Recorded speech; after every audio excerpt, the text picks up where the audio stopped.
संपाति से माता सीता का सटीक पता मिलते ही वानर दल में खुशी की लहर दौड़ गई। लेकिन ये खुशी ज्यादा देर तक नहीं टिक पाई। सामने था 100 योजन चौड़ा भयानक समुद्र। उसकी लहरें मानो चुनौती दे रही थी।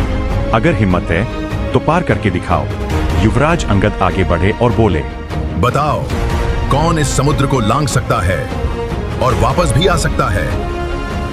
एक एक करके सभी वीरों ने अपनी शक्ति बताई। गए और गवाक्ष बोले, हम कुछ दूर तक जा सकते हैं। मैन और द्विविद ने कहा, शक्ति तो है पर पूरी दूरी तय करने में संदेह है। अंगद ने कहा, मैं लंका तक तो जा सकता हूं, पर वापस आ पाऊंगा या नहीं इसमें संदेह है। अब सबकी नजरें दल के सबसे अनुभवी और बुजुर्ग योद्धा जांबवंत जी जब सबकी नजरें दल के सबसे बुजुर्ग और अनुभवी सदस्य जांबवंत जी पर टिकी तो उन्होंने कहा कि अपनी युवावस्था में उन्होंने भगवान वामन की परिक्रमा 7 बार की थी, लेकिन अब वृद्धावस्था के कारण वे इतनी लंबी छलांग लगाने में असमर्थ है। पूरी सेना चिंता में डूब गई। वहीं एक कोने में हनुमान जी शांत बैठे थे। तभी जांबवंत जी धीरे धीरे हनुमान जी की ओर बढ़े। हे पवन पुत्र, क्यों मौन हो?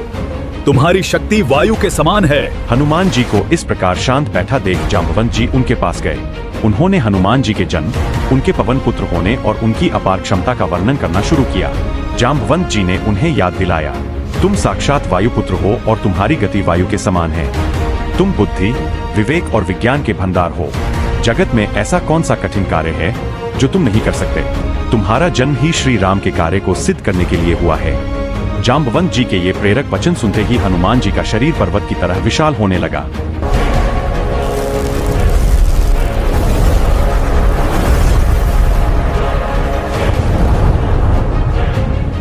अब इस संसार में कोई कार्य असंभव नहीं।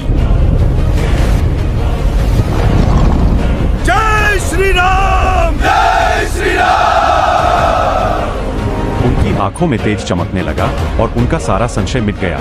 उन्होंने एक भयंकर गर्जना की और वानर सेना को विश्वास दिलाया कि वे केवल समुद्र पार करेंगे, बल्कि रावण सहित पूरी लंका को भी उखा सकते हैं।